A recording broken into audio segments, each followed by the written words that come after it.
السلام عليكم ورحمة الله وبركاته. ازاي يا جماعة عاملين ايه؟ يا رب تكونوا بألف خير.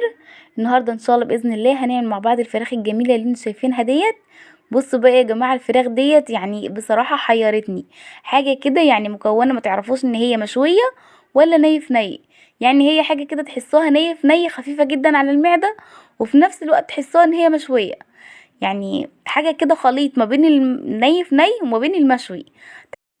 بصراحة عملت وصفات كتير وما لقيتش احلى من الوصفة ديت. بصراحة يا جماعة يعني انا لو طلبوها مني كل يوم هعملها. ليه؟ لانها سهلة جدا، طعمها حلو جدا جدا جدا، وفي نفس الوقت ما بتاخدش اي وقت، ومكوناتها بسيطة جدا.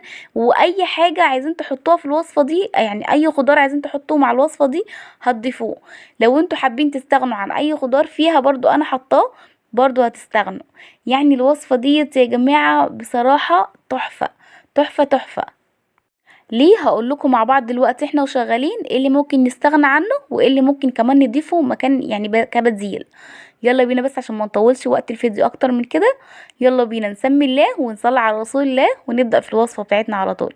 عليه افضل الصلاة والسلام. اول حاجه يا جماعه هنجيب الفرخه بتاعتنا.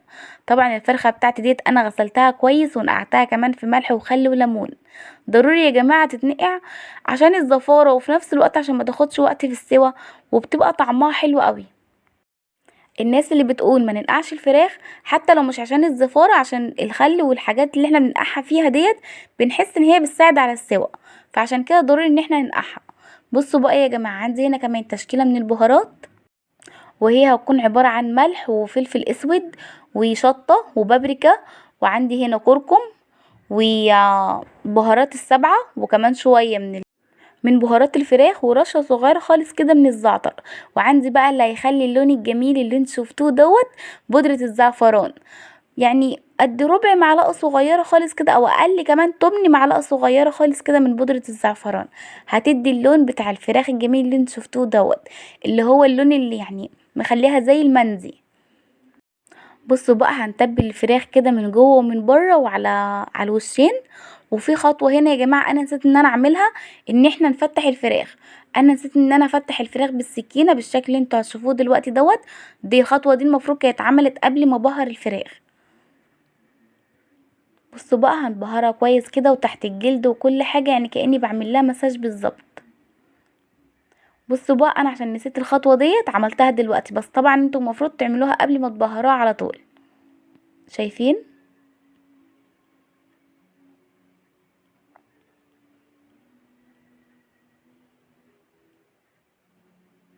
قطعوها بالشكل دوت، وبعد كده بقى بهروها تاني.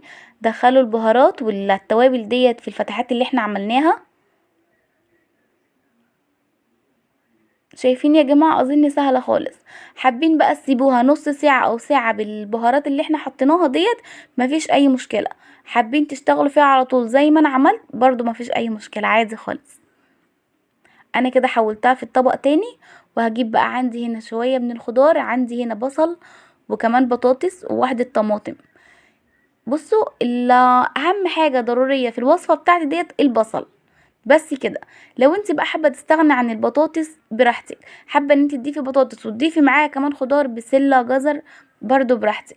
لكن انت حابه تعمليها زي ما انا عملتها، عباره عن بصل وبطاطس وواحده طماطم، واحده طماطم ديت هتكسر اللون وهتديني طعم حلو قوي كده، برضو ضروريه مع البصل، حتى لو انت استغنيتي عن البطاطس. ممكن كمان يا جماعة تحطي كوسة، تحطي جزر، يعني الخضار المتوفر عندك في التلاجة ضيفيه، او اللي انت بتحبيه او ولادك بيحبوه ضيفيه. انا مش مأيداكي في الوصفة خالص. بصوا بقى، حطيت البصل عندي هنا، وطبعا انا مكتره البصل لان هو طبعا اكيد يعني ضروري في الوصفة. وحطيت معاه البطاطس. بصوا بقى، قطعت البصل جوانح زي ما انتم شايفين، وقطعت كمان البطاطس بنفس الطريقة. وجبت بقى باقي البهارات اللي فضلت معايا، ورحت وزعتها على الخضار المشكل بالشكل ده كده. وهجيب بقى القطية بتاعتي وهبشرها كده فوق الكلام ده كله.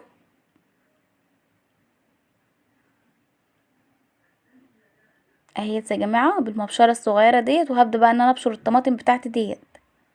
هي واحدة بس يا جماعة، ما نزودش عن كده.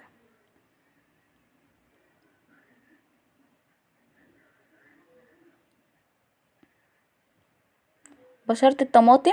ودلوقتي بقى احب يعني حابه كده ان انا احط واحده من مرقه الدجاج. لو انت مش حابه ان انت تحطي مرقه الدجاج براحتك خالص، بس هي برضو هتطعم الخضار دوت. وفي نفس الوقت لو انت ما عندكيش مرقه دجاج وعندك مرقه خضار ممكن برضو تحطيها عادي خالص.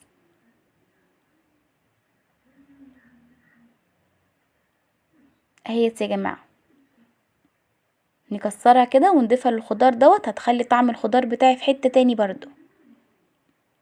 ونقلب بقى الكلام ده كله كده كويس مع بعض.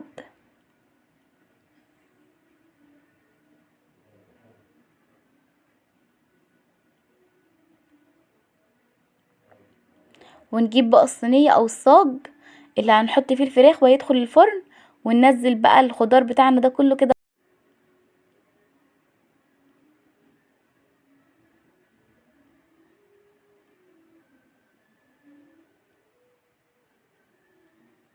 الاحسن يا جماعه وانت بتعملي الوصفه دي تبقي لابسه جلافز او جوانتي، عشان بس ايدك بودره الزعفران هي اللي عملت لون وغيرت لون ايدي كده. فالاحسن ان انت يعني تكوني لابسه جلافز او جوانتي. هجيب بقى الفراخ بتاعتي وهرصها بالشكل ده كده. شايفين بقى الوصفه بتاعتي يا جماعه؟ اظن سهله خالص، مفيش اسهل من كده. لو انت بقى موظفه بترجعي من الشغل متاخر، حابه بقى تعملي لولادك حاجه كده سهله وبسيطه، شايفين اسهل من كده مفيش. وكمان طعمها حلو قوي، خفيفه على المعده مش تقيله.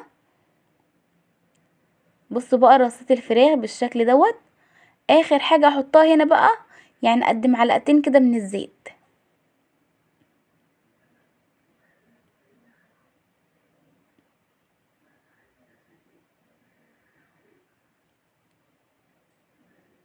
اهي يا جماعه وزعي كده معلقتين من الزيت كده فوق الفراخ. بس كده، وغطيها بقى بورق فويل ودخليها الفرن. هنا تقعد معايا في الفرن قد ايه؟ يعني مش اقل من ساعه. هتدخليها لمده ساعه او ساعه الا ربع، على درجه حراره 180 في الرف اللي في النص. ما نحطهاش من فوق او من تحت، لا في الرف اللي في النص. بعد ساعة او ساعة الا ربع زي ما قلت لكم على حسب طبعا درجة حرارة الفرن بتاعتك، هتطلعيها وتشيل الفويل من عليها، وتسيبيها اخر ربع ساعة او تلت ساعة من غير ورق الفويل دوت، ولغاية بقى ما تحمر وتاخد لون وتطلع بالشكل الجميل اللي انت هوريهولك دلوقتي. بصوا يا جماعة هي كده كانت لسه ما خدتش طبعا لون. انا كده هرجعها الفرن تاني تاخد اللون الجميل اللي انتوا هتشوفوه دلوقتي.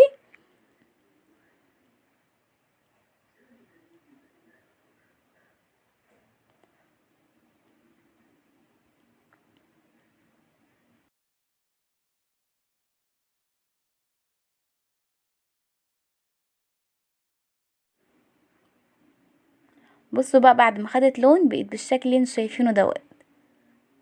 طبعا لو فتحتي على الفراخ بتاعتك وحسيتي ان هي استوت قوي، شيلي من عليها ورق الفويل وشغلي الشوايه، ما تخليهاش بقى على الفرن، لا شغلي الشوايه عشان تنجز بسرعه وما تشربش ميه اكتر من كده والخضار بتاعك ينشف.